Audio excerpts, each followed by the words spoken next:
y he venido para contarles historia conocida. Algunos ya me conocen, otros es la primera vez que me ven o que me leen.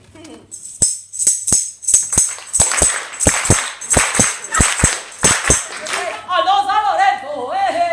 ¡Aloza! ¡Ay, cómo se llama la tonta! ¡Menuda mujer! Pero eso ya lo contaré después. El caso. Y leía, que no comía, no bebía, no dormía. Leía, no comía, no bebía, no dormía. Hola, ¿qué pasa? Hola, ¿qué tal? Y luego liberar a una dama que se encontraba presa en una torre, pobrecita, muy hermosa, muy hermosa. Imaginamos cómo sería el andar del caballero armado. Hola, ¿qué tal? ¿Cómo va? Pero es verdad, partidos por la mitad se quedaba. Que alguien se acerca, a ver, ahí viene, ahí está. ¡Ey! Y siempre en la vida hay Sanchos y Quijotes.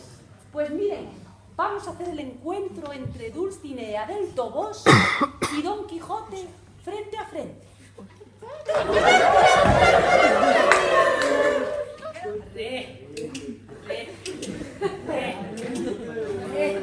Detrás de tu señor y sujétale el yelmo.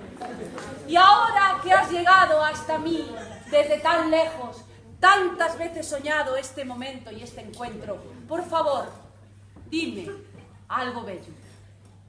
Dulcísima Dulcinea. Esa soy yo. Vos, Esa. si tu hermosura me desprecia, ¡Ay! oh, me ingrata. ¡Trata tu padre! ¡Ay! Un aplauso, por favor, para mí.